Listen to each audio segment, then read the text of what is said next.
জ্ঞান এবং অহংকার, এই দুইয়ের মধ্যে সম্পর্ক কোথায়? সম্পর্ক ঠিক সেরকম যেরকম হাত এবং কাকনের, যেমন চোখ এবং দৃষ্টির সম্পর্ক। এবার আপনি বলবেন, আমি কি বলছি? জ্ঞান এবং অহংকারের এমন সম্পর্ক কি করে হতে পারে? দেখুন, যে ব্যক্তি জ্ঞানী, যার কাছে জ্ঞান রয়েছে এবং তিনি জানেন যে তার কাছে জ্ঞান রয়েছে, তার মধ্যে নিজে থেকেই অহংবোধ জাগ্রত হয়। খুব কম সংখ্যক এমন জ্ঞানী ব্যক্তি আছেন যারা নিজেদের অহংকারের বিষয়ে আঁচ করতে পারেন। প্রকৃত জ্ঞানী হলেন তিনি, যিনি নিজের জ্ঞানের সদ্ব্যবহার করে অহংকারকে দূর করেন। উচিত সময়ে বুঝে যান, নিজের অন্তর যাচাই করে এই বিষয়টা দেখেন যে তার অন্তরে অহংবোধ জাগ্রত হচ্ছে এবং নিজেকে সেখানেই থামিয়ে দেন, যাতে অহংকারের পথে তিনি অগ্রসর না হয়ে যান। এই অহংকার কখন উচিত, কখন অনুচিত, কখন প্রয়োগ করা উচিত, উচিত নয়, কখন বাধা দেওয়া উচিত, এটা শেখা অত্যন্ত প্রয়োজনীয়। আর যদি এটা আপনি শিখতে পারেন, তাহলে আপনি একজন জ্ঞানীও হয়ে উঠবেন এবং সুখীও থাকবেন। তাই মনে রাখবেন, এই জ্ঞান নিয়ে কখনোই অহংকার করবেন না, বরং সবসময় নিজের অহংবোধের বিষয়ে প্রকৃত ধারণা রাখবেন। আসুন আমার সাথে ভালোবেসে বলুন, রাধা রাধা। আমাদের জীবনে 7 ধরনের সুখ আছে, আর সেগুলো লাভ করার জন্য আমরা অত্যন্ত প্রচেষ্টা করি। কিন্তু কোনো প্রচেষ্টা করার পূর্বে তা কিভাবে করব সেটা বোঝা খুব প্রয়োজন, আর সেখানেই আমরা ভুল করে থাকি। যে কাজটা আমাদের পরে করা উচিত, সেটাই আমরা আগে করে বসি। আপনাকে স্পষ্ট করে বোঝাই, প্রত্যেক সুখের সাথে 2টি ক্রিয়া জড়িত থাকে। এবার যখন আমরা ধনের কথা বলি, তখনও 2টি ক্রিয়া জুড়ে থাকে। প্রথম ক্রিয়া হলো ধন অর্জন করা, দ্বিতীয় ক্রিয়া হলো ধনের ব্যবহার করা। আর জীবনে ধনের ব্যবহার করার পূর্বে ধন কিভাবে অর্জন করতে হয় তা শেখা অত্যন্ত প্রয়োজনীয়। আমরা মন্দিরে যাই, ভগবানের আরাধনা করি, তার জন্য পুজো করি, ওনাকে প্রসন্ন করতে চাই, কিন্তু তার আগে এই সংসারের সামনে নিজের বক্তব্য রাখতে চান, তাহলে কথা বলার পূর্বে কথা শুনতে শিখুন। তবেই আপনি একজন শ্রেষ্ঠ বক্তা হয়ে উঠতে পারবেন। জীবনে সম্পর্ক স্থাপন করার আগে সম্পর্ক বজায় রাখতে শিখুন, তবেই আপনি একজন প্রকৃত সাথী হয়ে উঠবেন। জীবনে পরাজয় মানার পূর্বে বিজয়ী হওয়ার চেষ্টা কিভাবে করতে হয় সেটা শিখুন, তবেই আপনি একজন নিপুণ ব্যক্তি হয়ে উঠবেন।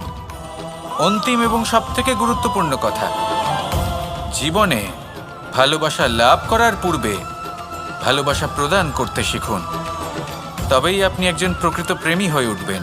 আসুন আমার সাথে ভালোবেসে বলুন, রাধা রাধা। এই সংসারের সবথেকে বড় যুদ্ধ কোনটা?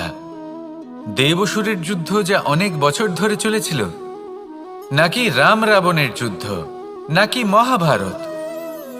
না, সংসারের সবথেকে বড় যুদ্ধ হলো সেইটা যা নিজের সাথে লড়া হয়, নিজের মনের সাথে লড়া হয়, নিজের অন্তরের সাথে লড়া হয়। এটাই সবথেকে বড় যুদ্ধ। এবার নিজেই দেখুন আপনার সবথেকে বড় শত্রুকে। আপনার স্বার্থ, আপনার কামনাগুলি, আপনার অহংকারগুলি, যা আপনাকেই নষ্ট করে দেয়। যদি এদের ওপর আপনি বিজয় লাভ করতে পারেন, তাহলে ধরে নিন এই সংসারে সবার উপরে আপনি বিজয় লাভ করতে পারবেন। এই সংসারে কেউ আপনাকে পরাজিত করতে পারবে না, কিন্তু তার জন্য প্রয়োজন অনুভূতির। অনুভূতি ভালোবাসার, অনুভূতি অনুপ্রেরণার। যে ব্যক্তি ভালোবাসতে পারেন এবং প্রেরণা দিতে পারেন, তিনি চিরকাল জয় লাভ করতে পারেন। নিজের কাছে ভালোবাসার এক অস্ত্র রাখুন আর প্রেরণার এক ঢাল। জীবনে কেউ আপনাকে পরাজিত করতে পারবে না। আসুন আর আমার সাথে ভালোবেসে বলুন, রাধা রাধা। সৌন্দর্য। মানুষ নিজের সৌন্দর্যের বিষয়ে কতটা ভাবে, চায় যে সে সব থেকে বেশি রূপবান হবে, সব থেকে বেশি সুন্দর হবে, কিন্তু সৌন্দর্যের পরিভাষা কি তা কি সে জানে? কোনো মাকে জিজ্ঞেস করুন, ওনার জন্য সৌন্দর্যের পরিভাষা ওনার সন্তান। কোনো ভক্তকে জিজ্ঞেস করুন, ওনার জন্য সৌন্দর্যের পরিভাষা ওনার ভগবান। শ্রীরামকে জিজ্ঞেস করুন, ওনার জন্য সৌন্দর্যের পরিভাষা হলো হনুমান। ভাঙা হানু, ফুলে যাওয়া মুখ, দেখতে গেলে উনি বানর, লম্বা লেজ, এত নিরীহ যে ওনাকে অমূল্য মালা দিলে সেটা ছিঁড়ে তার ভেতরে শ্রীরামকে খুঁজছিলেন। কিন্তু ওনার ভাবনা কত সুন্দর। উনি এটা বিশ্বাস করেন যে সংসারের যতই মূল্যবান জিনিস দিয়ে এই মালা তৈরি করা হোক না কেন, যদি এর মধ্যে শ্রীরাম না থাকেন তাহলে এর মধ্যে কোনো অর্থ নেই। সৌন্দর্য রূপে নয়, ভাবনায় নিহিত থাকে। যদি আপনি সৌন্দর্য প্রাপ্ত করতে চান তাহলে তা কর্মে নিয়ে আসুন, ভাবনায় এবং বিচারে নিয়ে আসুন। এই সৌন্দর্য আপনার সাথেই থাকবে। যদি আপনি সৌন্দর্যকে রূপের মধ্যে খোঁজেন তাহলে কিছুক্ষণের জন্য পাবেন, সেই সৌন্দর্য সময়ের সাথে হারিয়ে যাবে। সৌন্দর্য যদি পেতে চান, খুঁজতেই চান, তাহলে হৃদয় খুঁজুন, কর্মে খুঁজুন। মন প্রসন্ন হয়ে বলবে রাধা রাধা। এই সংসারে মানুষ জন্মগ্রহণ করেন, বড় হতে থাকেন, পুরুষার্থ লাভ করেন, অর্জন করেন। অর্জন করা আসলে কি? বেশিরভাগ মানুষ বলেন অর্জন করা অর্থাৎ ধন সম্পত্তি অর্জন করা। আর কি অর্জন করা যায়? আর কি লাভ করা যায়? আসল প্রশ্ন হলো এটাই যে কি এমন আছে যা বাস্তব রূপে অর্জন করার যোগ্য। তা হলো ব্যবহার, জ্ঞান এবং সন্তোষ। কেন? কারণ আপনি যখন এই সংসার ছেড়ে চলে যাবেন তখন আপনার ধন সম্পত্তি আপনাকে বিদায় জানাতে আসবে না। আপনাকে বিদায় জানাতে আসবে আপনার আপনজন, যাদের সাথে আপনার সুসম্পর্ক ছিল। সমগ্র সংসারে সহস্র মানুষ ধন অর্জন করে থাকেন। শ্রেষ্ঠ মানুষ হলেন তিনি যিনি ব্যবহার, জ্ঞান এবং সন্তোষ অর্জন করে থাকেন, একে সকলের মধ্যে বিতরণ করেন। তাই এটাই করুন আর আমার সাথে ভালোবেসে বলুন রাধা রাধা। সেই কখন থেকে এই পুস্তকটিকে দেখছি, কিন্তু এর থেকে আমি কোনো জ্ঞান লাভ করতেই পারছি না। এবার আপনি বলবেন যে আজ কেমন বিচিত্র কথা বলছি আমি। যদি এই পুস্তক থেকে আমাকে জ্ঞান লাভ করতে হয় তাহলে শুধুই তাকিয়ে থাকলে হবে না। আমাকে এই পুস্তককে খুলতে হবে, পড়তে হবে, তাকে বুঝতে হবে, তবেই তো জ্ঞান প্রাপ্তি হবে। বড়ই সহজ একটা ব্যাপার, কিন্তু একে যাপন করা অত্যন্ত কঠিন, তাই না? আপনি নিজেকেই দেখে নিন। আপনার কাছে অনেক জ্ঞান রয়েছে। সহজ থেকে সহজতর জ্ঞানের কথা যদি বলি, আপনি এটুকু তো জানেন যে সত্যি কথা বলা ভালো কাজ, দান করা হলো পুণ্যের কাজ। আপনি জানেন যে পরিশ্রম করলে সাফল্য আসবে। এই জ্ঞান তো আমাদের কাছে রয়েছে, এমন অনেক জ্ঞান আমাদের কাছে রয়েছে, কিন্তু আলস্যের কারণে, অবহেলা করে আমরা শুধু এই জ্ঞান প্রয়োগ করতে পারি না, এই জ্ঞান যাপন করতে পারি না, একে আচরণে প্রয়োগ করতে পারি না, সেই জন্য দুঃখী হয়ে যাই। তাই আপনার কাছে যা যা জ্ঞান আছে, যা যা জ্ঞান আপনি লাভ করেছেন, সেই জ্ঞান যাপন করা শুরু করুন, জীবনে প্রয়োগ করতে শুরু করুন। এই মন প্রত্যেকটি মুহূর্তে প্রসন্ন থাকবে, আর লক্ষ্যপ্রাপ্ত করে এই মন বলবে রাধা রাধা। একটা জলের ফোঁটাকে ফোঁটা নামে সম্বোধন করা হয়। অনেক ফোঁটা একত্রিত হলে সাগরের রূপ ধারণ করে। শুধু একটা পাতাকে পাতা বলা হয়, অন্য অনেক পাতার সাথে একত্রিত হলে তা গ্রন্থের রূপ ধারণ করে। একটা মাত্র সুতো অন্য সুতোর সাথে মিলিত হলে বস্ত্রের রূপ ধারণ করে। অনেক সংখ্যক ইট একত্রিত হলে মহলের রূপ ধারণ করে। সৈন্যরা একত্রিত হলে সৈন্যদল তৈরি হতে পারে। এটা হলো শক্তি সংগঠনের, এটাই হলো শক্তি একতার। তা সে বনস্পতি হোক বা কোনো ব্যক্তিই হোক, কোনো মনোভাবই হোক, যদি একা থাকে তাহলে দুর্বল হয়ে পড়বে। যদি সংগঠিত থাকে তাহলে শক্তিও বাড়বে আর আপনাকে সামনে এগিয়েও নিয়ে যাবে। তাই এই একতায় বিশ্বাস রাখুন আর আমার সাথে ভালোবেসে বলুন রাধা রাধা। এমন কিছু রয়েছে মানুষের মনে, তাদের জীবনে এমন এক আবেগ যা সর্বজন বিদিত, যা সবাই জানেন যে উপস্থিত আছে, সেটাকে আমরা সমস্যা বলে থাকি। এমনিতে আমরা সকলেই জানি যে এমন কোনো গৃহ নেই যেখানে মৃত্যুর ছায়া পড়েনি, এমন কোনো বৃক্ষ নেই যার দ্বারা ওষুধ তৈরি সম্ভব নয়, এমন কোনো অন্ন নেই যা সময়ের সাথে বিষ বা অমৃতে পরিণত হতে পারে। এবার এই সমস্যাগুলি কোনো ব্যক্তির জন্য সমস্যা হতে পারে, কিন্তু নিজে থেকে এরা কোনো সমস্যাই নয়। এরা আসে আমাদের সাহায্য করতে, আমাদের কিছু শেখাতে। আপনি নিজেই দেখুন, পর্বতের শিখর থেকে কোনো এক পাখি পড়ে গিয়ে নিজের প্রাণ ত্যাগ করলো। সেটা কখন সম্ভব? যখন সেই পাখি ওড়ার চেষ্টাই করে না। তখন যখন কোনো ব্যক্তি জলে পড়ে যান এবং ডুবে গিয়ে নিজের প্রাণ হারান, এর সম্ভাবনা কখন বেশি থাকে? যখন সেই ব্যক্তি সাঁতার কাটার চেষ্টাই করেন না। তখন এই সমস্যা প্রত্যেকের জীবনে থাকবেই, কিন্তু এটা মনে রাখা প্রয়োজনীয় যে কোনো সমস্যা পরিস্থিতির কারণে সমস্যা হয়ে ওঠে না। এই পরিস্থিতি যখন আমাদের সামনে আসে, আমাদের তা কঠিন মনে হয়, আমরা নতমস্তক হয়ে পড়ি, ভয়ভীত হয়ে পড়ি, তার সম্মুখীন হতে পারি না। তখন তা সমস্যার রূপ নেয়। দৃঢ় হয়ে দাঁড়িয়ে থাকুন সাহসের সাথে, এই পরিস্থিতিগুলির সম্মুখীন হন। দেখবেন সমস্যা কখন সাফল্যে পরিণত হবে আপনি জানতেই পারবেন না। আসুন আমার সাথে ভালোবেসে বলুন, রাধা রাধা। এই সংসারে কখনো কোনো ব্যক্তিকে তার বাইরের পোশাক দেখে বিচার করার চেষ্টা করবেন না। এটা খুব বড় ভুল করবেন। যেমন আমরা জীবনে অনেক সময় এমন করি। ধরুন কোথাও একটা গাছ দেখলাম, খুব বিশাল আকারের একটা গাছ, যেটা মাটির থেকে অনেক উঁচুতে পৌঁছে গেছে, যার বিশাল শাখা আছে। সেগুলো দেখে আমরা ভাবি যে এই গাছে হয়তো কত সুস্বাদু ফল আছে। আমরা সেই গাছের পরিচর্যা করতে থাকি। আবার অন্যদিকে হলো একটি তৃণ, যেটা মাটি থেকে কিছুটা উঁচুতে পৌঁছেছে, কিন্তু সেই তৃণর নিচে, মাটির নিচে অত্যন্ত সুস্বাদু ফল বা সবজি জন্ম নেয়, যা আমাদের স্বাস্থ্যের পক্ষে অত্যন্ত উপকারী। সেই জন্য কখনো আবরণ দেখে কাউকে বিচার করতে চেষ্টা করবেন না। তার বদলে এটা বোঝার চেষ্টা করুন যে আপনার সামনে যে ব্যক্তি আছে বা বস্তু আছে, তার বিশেষত্ব কি। যদি এই বিশেষত্ব বোঝার ক্ষমতা আপনি অর্জন করেন, যদি এই শিল্প আপনি নিজের ভেতরে জাগ্রত করেন, তাহলে এই সংসারে বিশেষত্ব কি সেটা আপনি জানতে পারবেন। আর এই সমস্ত খেলা দৃষ্টি থেকে নয়, দৃষ্টিভঙ্গি থেকে জন্ম নেয়। দৃষ্টিভঙ্গি সবসময় শুভ রাখুন, আর আমার সাথে ভালোবেসে বলুন, রাধা রাধা। যখন মানুষের মৃত্যু হয় তখন কি হয়? অনেক সংখ্যক মানুষ শোক পালন করতে চলে আসেন। যে ব্যক্তি মৃত্যু লাভ করেছেন তার অনেক বস্তু থাকে যেগুলো তার প্রিয়, যেগুলো তিনি ব্যবহার করেছেন।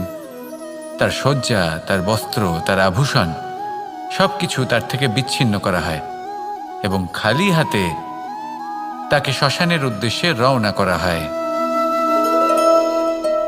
আমি আপনাকে এই প্রশ্ন করতে চাই, আপনি এই সংসারে কি অর্জন করেছেন?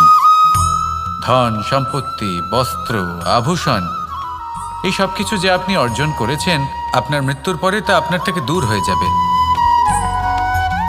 এর উত্তর হলো একটাই, আপনার কর্ম। শুধু সেটাই আছে যা একান্ত আপনার, আর শুধু সেটাই এই সংসার থেকে চলে যাওয়ার পরেও সংসারেই জীবিত থাকবে। যদি আপনি দুষ্কর্ম করেন, তাহলে এই সংসার আপনাকে একটি অনুচিত উদাহরণ হিসেবে মনে রাখবে যে এই ব্যক্তি খুব পাপী ছিল, অনুচিত কর্ম করতেন। যে পথে তিনি চলেছেন সেই পথে কারোর চলা উচিত নয়। সেখানেই যদি আপনি সৎকর্ম করেন, তাহলে সংসার চিরকাল এটাই বলবে যে খুব ভালো মানুষ ছিলেন, সবাইকে ভালোবাসতেন, সবাইকে সাহায্য করতেন, আমার খুব প্রিয় মানুষ ছিলেন। এটাই হলো শ্রেষ্ঠ কর্ম। সেই জন্য জীবনে শুধুমাত্র ধন সম্পত্তি, আভূষণ, এই সব অর্জন করতে গিয়ে নিজের মনোনিবেশ করবেন না। শ্রেষ্ঠ কর্ম করুন। সংসার থেকে চলে যাওয়ার পরেও এই কর্মই এই সংসারে আপনাকে জীবিত রাখবে। আসুন আমার সাথে ভালোবেসে বলুন, রাধা রাধা। আমরা সবাই সূর্যকে সম্মান করি, ওনাকে শ্রদ্ধা করি, ওনাকে পুজো করি। এই সূর্য আমাদের শক্তি প্রদান করেন, প্রকাশ প্রদান করেন। কখনো কখনো উষ্ণতা এতটাই বাড়িয়ে তোলেন, এতটাই তপ্ত করে তোলেন, আমাদের একথা মনে হয় যে আমাদের এই শরীর জ্বলে যাচ্ছে। তখনও আমরা বিরোধিতা করি না, তাকে কটু কথা শোনাই না, আমরা সসম্মানে তা গ্রহণ করি। কেন কেন করি? কারণ আমরা জানি যে সন্ধেবেলা যখন সূর্যাস্ত হবে তখন শুধুমাত্র অন্ধকার বাকি থাকবে। ঠিক কিছুটা এরকমই হয় আমাদের মাতা পিতাও, যিনি আমাদের জন্ম দেন, আমাদের ভরণ পোষণ করেন, আমাদের বড় করেন, আমাদের প্রেম প্রদান করেন। কখনো কখনো তাদের মুখ থেকে কটু কথা নিঃসৃত হয়, আমাদের দুঃখ হয়, কিন্তু তখন আমাদের এটা বোঝা উচিত এগুলি নিঃসৃত হচ্ছে আমাদেরই মঙ্গলের জন্য। যেমন সূর্যদেব, উনিও উত্তাপ দিয়ে থাকেন আমাদেরই মঙ্গলের জন্য, যাতে ফসল পাকতে পারে, যাতে জল বাষ্প হয়ে মেঘ হতে পারে, বৃষ্টি হতে পারে, আর এই সংসারে নিরন্তর জলের প্রবাহ থাকে। আমাদের মাতা পিতা, তাদের কঠোর আচরণ, তাদের কঠোর অনুশাসনের পেছনে লুকিয়ে থাকে ওনাদের ভালোবাসা। আমাদের তা বুঝতে হবে, সসম্মানে ওনাদের গ্রহণ করতে হবে। কারণ ঠিক সূর্যাস্তের পরে যেমন চতুর্দিক অন্ধকারচ্ছন্ন হয়ে যায়, তেমনি আমাদের জীবন থেকে যখন আমাদের মাতা পিতা চলে যায় তখন আমাদের জীবনেও শুধু এবং শুধুমাত্র অন্ধকারই ছেয়ে থাকে। সেই জন্য নিজের মাতা পিতাকে সম্মান করুন, ওনাদের ভালোবাসা প্রদান করুন। এই মন আর এই জীবন প্রসন্ন হয়ে বলবে রাধা রাধা। পরিস্থিতি কখনো এটা ভালো থাকে, আবার কখনো মন্দ হয়ে যায়। কখনো এই পরিস্থিতি আমাদের পক্ষে থাকে, আর কখনো এই পরিস্থিতি অনুযায়ী আমাদের চলতে হয়। কোনো বিকল্প থাকে না। কিন্তু যখনই এই পরিস্থিতি খারাপ হয়ে যায় তখন কি করা উচিত সেই প্রশ্ন মনে জেগে ওঠে। পরিস্থিতি যখন প্রতিকূল হয় তখন আমরা কিছু হারালে তা হারিয়ে ফেলি, ঠিক আছে, কিন্তু যা বাকি আছে সেটা আমরা আগলে রাখতে পারি। পরিস্থিতিকে সামলে রাখার চেষ্টা আমরা অবশ্যই করতে পারি, শুধু সেটুকুই আমাদের হাতে রয়েছে। কিন্তু এর থেকেও বড় সমস্যা আছে, অহংকার। কখন প্রবেশ করে আমরা জানতেও পারি না। এই অহংকার আপনাকে বুঝতেও দেবে না যে আপনি সত্যি কিছু হারিয়েছেন। আপনার কিছুই যাবে আসবে না। দেখতে গেলে আকাশের সূর্য নিজের প্রকাশ হারিয়ে ফেলে যখন অন্ধকার ঘনিয়ে আসে। তাহলে আমরা কে হই? ওনার সামনে তো কিছুই নই। এই অহংকার আমাদের দমন করতেই হবে। এটা বিশ্বাস করতে হবে যে এই সমগ্র সৃষ্টিতে আমরা শুধুমাত্র একটা কণা, তার থেকে বেশি আর কিছুই নয়। বিশ্বাস করতে হবে যে আমরা ততটাও বড় নই যে কখনোই কিছুই হারাবো না। এবার যেদিন এই জ্ঞান আপনি আত্মস্থ করে নিজের আচরণ পাল্টাবেন, মনে রাখবেন সেই দিনই অহংকারকে দমন করতে আপনি পথে অগ্রসর হয়ে পড়েছেন। এই অহংকারকে দমন করুন আর আমার সাথে ভালোবেসে বলুন রাধা রাধা। আমি দ্বারকাধীশ এবং আমার সভাতে বিভিন্ন সময় বিভিন্ন ধরনের মানুষ আসেন, নিজেদের দাবি নিয়ে, নিজেদের ইচ্ছে নিয়ে। কখনো কেউ ভোজন চান, আবার কখনো কেউ ওষুধ, কখনো কেউ বস্তু চান, কেউ আবার চান বস্ত্র। কারোর জ্ঞান চাই, কারোর ধন চাই, আবার কারোর বাসস্থান। অনেক সময় আমি এই অনুরোধ, এই ইচ্ছে পূর্ণ করি না। এবার আপনি এটা ভাবতেই পারেন যে কৃষ্ণ তো তাহলে লোভী, ওর কাছে তো সবকিছুই রয়েছে, তারপরেও সে নিজের প্রজার ইচ্ছে পূর্ণ করে না, তাদের সমস্যাগুলি বুঝতে পারে না, তাদের সুখ স্বাচ্ছন্দ্য প্রদান করে না। আসল সত্য হলো এটাই যে কোনো সবল ব্যক্তি, যে কোনো গৃহস্থ ব্যক্তি যে কাজ করতে সক্ষম, তার পরিশ্রম দ্বারাই নিজের প্রয়োজনগুলি এবং ইচ্ছেগুলি পূরণ করা উচিত। এটা অত্যন্ত প্রয়োজনীয়। আর এগুলো তিনি করতে পারেন শিল্প, ব্যবসা, আচরণ, অথবা জ্ঞানের ভিত্তিতে। এই পথে চলতে হবে, পরিশ্রম করতে হবে, তবেই সে কিছু অর্জন করতে পারবে। এবার এমন কোনো ব্যক্তি যার এই সব কিছুতে কোনো রুচি নেই, যে কিছুই করতে চায় না, সে কিছুই অর্জন করতে পারবে না। এবার এরকম কোনো ব্যক্তিকে যদি আমি কোনো বস্তু প্রদান করি, তাহলে কি হবে? সে পরাধীন হয়ে যাবে, আর সেটা উচিত হবে না। যখনই দান করবেন তা ভাবনা চিন্তা করে এমনভাবে দান করবেন যাতে সামনের ব্যক্তি স্বাধীন হতে পারেন, পরাধীন নয়। আসুন আমার সাথে ভালোবেসে বলুন, রাধা রাধা। আমরা সকলে শক্তি অনুভব করতে চাই।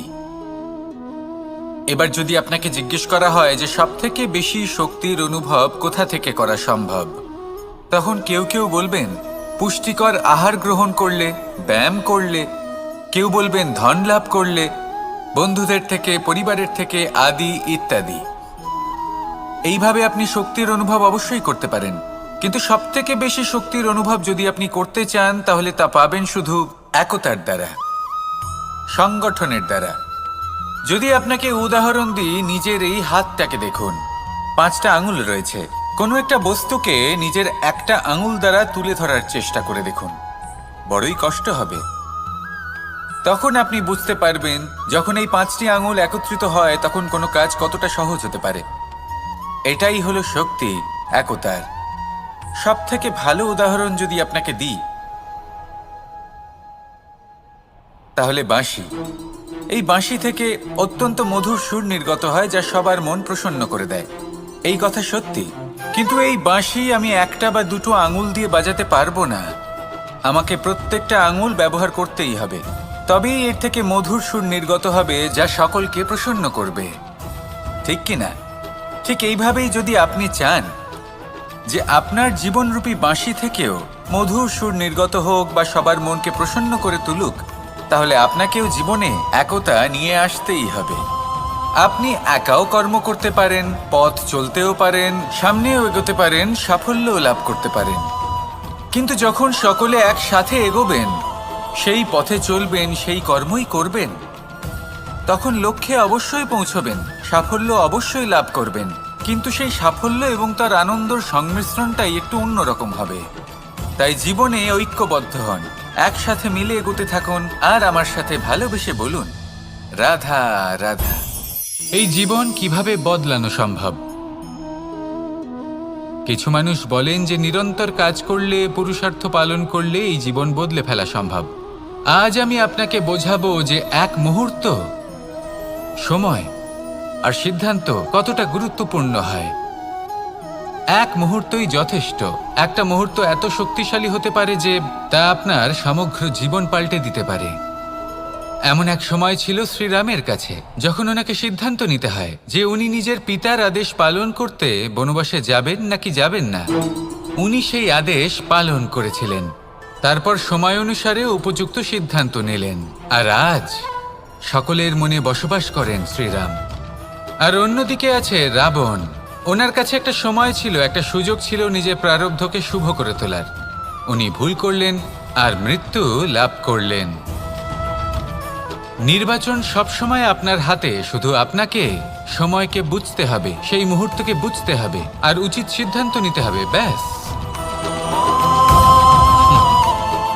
বুঝতে শিখুন এই সময়ের দাবি কি, বুঝতে শিখুন এই সময়ের ইচ্ছে কি, আর উচিত সিদ্ধান্ত নিন। আর আমার সাথে ভালোবেসে বলুন, রাধা রাধা। জ্ঞান এবং অহংকার, এই দুইয়ের মধ্যে সম্পর্ক কোথায়? সম্পর্ক ঠিক সেরকম যেরকম হাত এবং কাকনের, যেমন চোখ এবং দৃষ্টির সম্পর্ক। এবার আপনি বলবেন, এ আমি কি বলছি? জ্ঞান এবং অহংকারের এমন সম্পর্ক কি করে হতে পারে? দেখুন, যে ব্যক্তি জ্ঞানী, যার কাছে জ্ঞান রয়েছে এবং তিনি জানেন যে তার কাছে জ্ঞান রয়েছে, তার মধ্যে নিজে থেকেই অহংবোধ জাগ্রত হয়। খুব কম সংখ্যক এমন জ্ঞানী ব্যক্তি আছেন যারা নিজেদের অহংকারের বিষয়ে আঁচ করতে পারেন। প্রকৃত জ্ঞানী হলেন তিনি, যিনি নিজের জ্ঞানের সদ্ব্যবহার করে অহংকারকে দূর করেন। উচিত সময়ে বুঝে যান, নিজের অন্তর যাচাই করে এই বিষয়টা দেখেন যে তার অন্তরে অহংবোধ জাগ্রত হচ্ছে এবং নিজেকে সেখানেই থামিয়ে দেন, যাতে অহংকারের পথে তিনি অগ্রসর না হয়ে যান। এই অহংকার কখন উচিত, কখন অনুচিত, কখন প্রয়োগ করা উচিত, উচিত নয়, কখন বাধা দেওয়া উচিত, এটা শেখা অত্যন্ত প্রয়োজনীয়। আর যদি এটা আপনি শিখতে পারেন, তাহলে আপনি একজন জ্ঞানীও হয়ে উঠবেন এবং সুখীও থাকবেন। তাই মনে রাখবেন, এই জ্ঞান নিয়ে কখনোই অহংকার করবেন না, বরং সবসময় নিজের অহংবোধের বিষয়ে প্রকৃত ধারণা রাখবেন। আসুন আমার সাথে ভালোবেসে বলুন, রাধা রাধা। আমাদের জীবনে 7 ধরনের সুখ আছে, আর সেগুলো লাভ করার জন্য আমরা অত্যন্ত প্রচেষ্টা করি। কিন্তু কোনো প্রচেষ্টা করার পূর্বে তা কিভাবে করব সেটা বোঝা খুব প্রয়োজন, আর সেখানেই আমরা ভুল করে থাকি। যে কাজটা আমাদের পরে করা উচিত সেটাই আমরা আগে করে বসি। আপনাকে স্পষ্ট করে বোঝাই, প্রত্যেক সুখের সাথে 2টি ক্রিয়া জড়িত থাকে। এবার যখন আমরা ধনের কথা বলি, তখনও 2টি ক্রিয়া জুড়ে থাকে। প্রথম ক্রিয়া হলো ধন অর্জন করা, দ্বিতীয় ক্রিয়া হলো ধনের ব্যবহার করা। আর জীবনে ধনের ব্যবহার করার পূর্বে ধন কিভাবে অর্জন করতে হয় তা শেখা অত্যন্ত প্রয়োজনীয়। আমরা মন্দিরে যাই, ভগবানের আরাধনা করি, তার জন্য পুজো করি, ওনাকে প্রসন্ন করতে চাই, কিন্তু তার আগে এই সংসারের সামনে নিজের বক্তব্য রাখতে চান, তাহলে কথা বলার পূর্বে কথা শুনতে শিখুন। তবেই আপনি একজন শ্রেষ্ঠ বক্তা হয়ে উঠতে পারবেন। জীবনে সম্পর্ক স্থাপন করার আগে সম্পর্ক বজায় রাখতে শিখুন। তবেই আপনি একজন প্রকৃত সাথী হয়ে উঠবেন। জীবনে পরাজয় মানার পূর্বে বিজয়ী হওয়ার চেষ্টা কিভাবে করতে হয় সেটা শিখুন। তবেই আপনি একজন নিপুণ ব্যক্তি হয়ে উঠবেন। অন্তিম এবং সবথেকে গুরুত্বপূর্ণ কথা, জীবনে ভালোবাসা লাভ করার পূর্বে ভালোবাসা প্রদান করতে শিখুন। তবেই আপনি একজন প্রকৃত প্রেমী হয়ে উঠবেন। আসুন আমার সাথে ভালোবেসে বলুন, রাধা রাধা। এই সংসারের সবথেকে বড় যুদ্ধ কোনটা? দেব-অসুরের যুদ্ধ, যা অনেক বছর ধরে চলেছিল, নাকি রাম রাবণের যুদ্ধ, নাকি মহাভারত? না, সংসারের সবথেকে বড় যুদ্ধ হলো সেইটা যা নিজের সাথে লড়া হয়, নিজের মনের সাথে লড়া হয়, নিজের অন্তরের সাথে লড়া হয়। এটাই সবথেকে বড় যুদ্ধ। এবার নিজেই দেখুন আপনার সবথেকে বড় শত্রুকে। আপনার স্বার্থ, আপনার কামনাগুলি, আপনার অহংকারগুলি, যা আপনাকেই নষ্ট করে দেয়। যদি এদের ওপর আপনি বিজয় লাভ করতে পারেন, তাহলে ধরে নিন এই সংসারে সবার উপরে আপনি বিজয় লাভ করতে পারবেন। এই সংসারে কেউ আপনাকে পরাজিত করতে পারবে না। কিন্তু তার জন্য প্রয়োজন অনুভূতির। অনুভূতি ভালোবাসার, অনুভূতি অনুপ্রেরণার। যে ব্যক্তি ভালোবাসতে পারেন এবং প্রেরণা দিতে পারেন, তিনি চিরকাল জয়লাভ করতে পারেন। নিজের কাছে ভালোবাসার এক অস্ত্র রাখুন আর প্রেরণার এক ঢাল। জীবনে কেউ আপনাকে পরাজিত করতে পারবে না। আসুন আর আমার সাথে ভালোবেসে বলুন, রাধা রাধা। সৌন্দর্য। মানুষ নিজের সৌন্দর্যের বিষয়ে কতটা ভাবে, চায় যে সে সবথেকে বেশি রূপবান হবে, সবথেকে বেশি সুন্দর হবে। কিন্তু সৌন্দর্যের পরিভাষা কি তা কি সে জানে? কোনো মাকে জিজ্ঞেস করুন, ওনার জন্য সৌন্দর্যের পরিভাষা ওনার সন্তান। কোনো ভক্তকে জিজ্ঞেস করুন, ওনার জন্য সৌন্দর্যের পরিভাষা ওনার ভগবান। শ্রীরামকে জিজ্ঞেস করুন, ওনার জন্য সৌন্দর্যের পরিভাষা হলো হনুমান। ভাঙা হানু, ফুলে যাওয়া মুখ, দেখতে গেলে উনি বানর, লম্বা লেজ, এত নিরীহ যে ওনাকে অমূল্য মালা দিলে সেটা ছিঁড়ে তার ভেতরে শ্রীরামকে খুঁজছিলেন। কিন্তু ওনার ভাবনা কত সুন্দর। উনি এটা বিশ্বাস করেন যে সংসারের যতই মূল্যবান জিনিস দিয়ে এই মালা তৈরি করা হোক না কেন, যদি এর মধ্যে শ্রীরাম না থাকেন, তাহলে এর মধ্যে কোনো অর্থ নেই। সৌন্দর্য রূপে নয়, ভাবনায় নিহিত থাকে। যদি আপনি সৌন্দর্য প্রাপ্ত করতে চান তাহলে তা কর্মে নিয়ে আসুন, ভাবনায় এবং বিচারে নিয়ে আসুন। এই সৌন্দর্য আপনার সাথেই থাকবে। যদি আপনি সৌন্দর্যকে রূপের মধ্যে খোঁজেন তাহলে কিছুক্ষণের জন্য পাবেন, সেই সৌন্দর্য সময়ের সাথে হারিয়ে যাবে। সৌন্দর্য যদি পেতে চান, খুঁজতেই চান, তাহলে হৃদয় খুঁজুন, কর্মে খুঁজুন। মন প্রসন্ন হয়ে বলবে রাধা রাধা। এই সংসারে মানুষ জন্মগ্রহণ করেন, বড় হতে থাকেন, পুরুষার্থ লাভ করেন, অর্জন করেন। অর্জন করা আসলে কি? বেশিরভাগ মানুষ বলেন অর্জন করা অর্থাৎ ধন সম্পত্তি অর্জন করা। আর কি অর্জন করা যায়? আর কি লাভ করা যায়? আসল প্রশ্ন হলো এটাই যে কি এমন আছে যা বাস্তব রূপে অর্জন করার যোগ্য। তা হলো ব্যবহার, জ্ঞান এবং সন্তোষ। কেন? কারণ আপনি যখন এই সংসার ছেড়ে চলে যাবেন তখন আপনার ধন সম্পত্তি আপনাকে বিদায় জানাতে আসবে না। আপনাকে বিদায় জানাতে আসবে আপনার আপনজন, যাদের সাথে আপনার সুসম্পর্ক ছিল। সমগ্র সংসারে সহস্র মানুষ ধন অর্জন করে থাকেন। শ্রেষ্ঠ মানুষ হলেন তিনি যিনি ব্যবহার, জ্ঞান এবং সন্তোষ অর্জন করে থাকেন, একে সকলের মধ্যে বিতরণ করেন। তাই এটাই করুন আর আমার সাথে ভালোবেসে বলুন রাধা রাধা। সেই কখন থেকে এই পুস্তকটিকে দেখছি, কিন্তু এর থেকে আমি কোনো জ্ঞান লাভ করতেই পারছি না।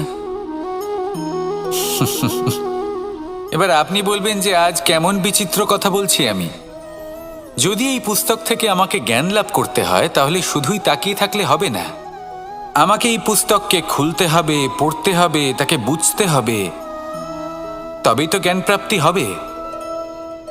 বড়ই সহজ একটা ব্যাপার, কিন্তু একে যাপন করা অত্যন্ত কঠিন, তাই না? আপনি নিজেকেই দেখে নিন। আপনার কাছে অনেক জ্ঞান রয়েছে। সহজ থেকে সহজতর জ্ঞানের কথা যদি বলি, আপনি এটুকু তো জানেন যে সত্যি কথা বলা ভালো কাজ, দান করা হলো পুণ্যের কাজ। আপনি জানেন যে পরিশ্রম করলে সাফল্য আসবে। এই জ্ঞান তো আমাদের কাছে রয়েছে, এমন অনেক জ্ঞান আমাদের কাছে রয়েছে, কিন্তু আলস্যের কারণে, অবহেলা করে আমরা শুধু এই জ্ঞান প্রয়োগ করতে পারি না, এই জ্ঞান যাপন করতে পারি না, একে আচরণে প্রয়োগ করতে পারি না, সেই জন্য দুঃখী হয়ে যাই। তাই আপনার কাছে যা যা জ্ঞান আছে, যা যা জ্ঞান আপনি লাভ করেছেন, সেই জ্ঞান যাপন করা শুরু করুন, জীবনে প্রয়োগ করতে শুরু করুন। এই মন প্রত্যেকটি মুহূর্তে প্রসন্ন থাকবে, আর লক্ষ্যপ্রাপ্ত করে এই মন বলবে রাধা রাধা। একটা জলের ফোঁটাকে ফোঁটা নামে সম্বোধন করা হয়। অনেক ফোঁটা একত্রিত হলে সাগরের রূপ ধারণ করে। শুধু একটা পাতাকে পাতা বলা হয়, অন্য অনেক পাতার সাথে একত্রিত হলে তা গ্রন্থের রূপ ধারণ করে। একটা মাত্র সুতো অন্য সুতোর সাথে মিলিত হলে বস্ত্রের রূপ ধারণ করে। অনেক সংখ্যক ইট একত্রিত হলে মহলের রূপ ধারণ করে। সৈন্যরা একত্রিত হলে সৈন্যদল তৈরি হতে পারে। এটা হলো শক্তি সংগঠনের, এটাই হলো শক্তি একতার। তা সে বনস্পতি হোক বা কোনো ব্যক্তিই হোক, কোনো মনোভাবই হোক, যদি একা থাকে তাহলে দুর্বল হয়ে পড়বে। যদি সংগঠিত থাকে তাহলে শক্তিও বাড়বে আর আপনাকে সামনে এগিয়েও নিয়ে যাবে। তাই এই একতায় বিশ্বাস রাখুন আর আমার সাথে ভালোবেসে বলুন রাধা রাধা। এমন কিছু রয়েছে মানুষের মনে, তাদের জীবনে এমন এক আবেগ যা সর্বজন বিদিত, যা সবাই জানেন যে উপস্থিত আছে, সেটাকে আমরা সমস্যা বলে থাকি।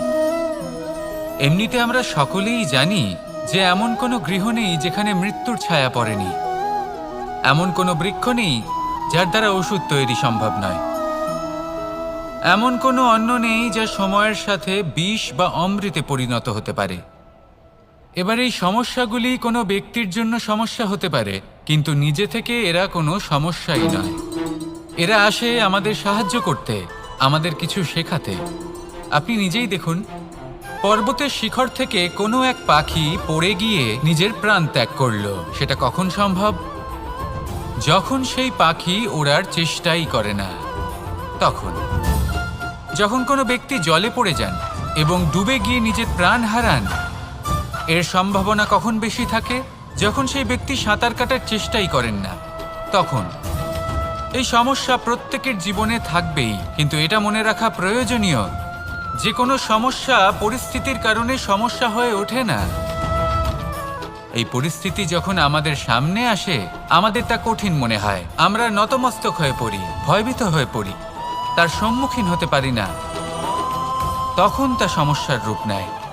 দৃঢ় হয়ে দাঁড়িয়ে থাকুন সাহসের সাথে, এই পরিস্থিতিগুলির সম্মুখীন হন, দেখবেন সমস্যা কখন সাফল্যে পরিণত হবে আপনি জানতেই পারবেন না। আসুন আমার সাথে ভালোবেসে বলুন, রাধা রাধা। এই সংসারে কখনো কোনো ব্যক্তিকে তার বাইরের পোশাক দেখে বিচার করার চেষ্টা করবেন না, এটা খুব বড় ভুল করবেন। যেমন আমরা জীবনে অনেক সময় এমন করি, ধরুন কোথাও একটা গাছ দেখলাম, খুব বিশাল আকারের একটা গাছ, যেটা মাটির থেকে অনেক উঁচুতে পৌঁছে গেছে, যার বিশাল শাখা আছে। সেগুলো দেখে আমরা ভাবি যে এই গাছে হয়তো কত সুস্বাদু ফল আছে, আমরা সেই গাছের পরিচর্যা করতে থাকি। আবার অন্যদিকে হলো একটি তৃণ, যেটা মাটি থেকে কিছুটা উঁচুতে পৌঁছেছে, কিন্তু সেই তৃণর নিচে, মাটির নিচে অত্যন্ত সুস্বাদু ফল বা সবজি জন্ম নেয়, যা আমাদের স্বাস্থ্যের পক্ষে অত্যন্ত উপকারী। সেই জন্য কখনো আবরণ দেখে কাউকে বিচার করতে চেষ্টা করবেন না, তার বদলে এটা বোঝার চেষ্টা করুন যে আপনার সামনে যে ব্যক্তি আছে বা বস্তু আছে তার বিশেষত্ব কি। যদি এই বিশেষত্ব বোঝার ক্ষমতা আপনি অর্জন করেন, যদি এই শিল্প আপনি নিজের ভেতরে জাগ্রত করেন, তাহলে এই সংসারে বিশেষত্ব কি সেটা আপনি জানতে পারবেন। আর এই সমস্ত খেলা দৃষ্টি থেকে নয়, দৃষ্টিভঙ্গি থেকে জন্ম নেয়। দৃষ্টিভঙ্গি সবসময় শুভ রাখুন, আর আমার সাথে ভালোবেসে বলুন, রাধা রাধা। যখন মানুষের মৃত্যু হয় তখন কি হয়? অনেক সংখ্যক মানুষ শোক পালন করতে চলে আসেন। যে ব্যক্তি মৃত্যু লাভ করেছেন তার অনেক বস্তু থাকে যেগুলো তার প্রিয়, যেগুলো তিনি ব্যবহার করেছেন, তার শয্যা, তার বস্ত্র, তার আভূষণ, সবকিছু তার থেকে বিচ্ছিন্ন করা হয় এবং খালি হাতে তাকে শ্মশানের উদ্দেশ্যে রওনা করা হয়। আমি আপনাকে এই প্রশ্ন করতে চাই, আপনি এই সংসারে কি অর্জন করেছেন? ধন সম্পত্তি, বস্ত্র, আভূষণ, এই সব কিছু যে আপনি অর্জন করেছেন, আপনার মৃত্যুর পরে তা আপনার থেকে দূর হয়ে যাবে। এর উত্তর হলো একটাই, আপনার কর্ম। শুধু সেটাই আছে যা একান্ত আপনার, আর শুধু সেটাই এই সংসার থেকে চলে যাওয়ার পরেও সংসারেই জীবিত থাকবে। যদি আপনি দুষ্কর্ম করেন, তাহলে এই সংসার আপনাকে একটি অনুচিত উদাহরণ হিসেবে মনে রাখবে যে এই ব্যক্তি খুব পাপী ছিল, অনুচিত কর্ম করতেন, যে পথে তিনি চলেছেন সেই পথে কারোর চলা উচিত নয়। সেখানেই যদি আপনি সৎকর্ম করেন, তাহলে সংসার চিরকাল এটাই বলবে যে খুব ভালো মানুষ ছিলেন, সবাইকে ভালোবাসতেন, সবাইকে সাহায্য করতেন, আমার খুব প্রিয় মানুষ ছিলেন। এটাই হলো শ্রেষ্ঠ কর্ম। সেই জন্য জীবনে শুধুমাত্র ধন সম্পত্তি, আভূষণ, এই সব অর্জন করতে গিয়ে নিজের মনোনিবেশ করবেন না। শ্রেষ্ঠ কর্ম করুন। সংসার থেকে চলে যাওয়ার পরেও এই কর্মই এই সংসারে আপনাকে জীবিত রাখবে। আসুন আমার সাথে ভালোবেসে বলুন, রাধা রাধা।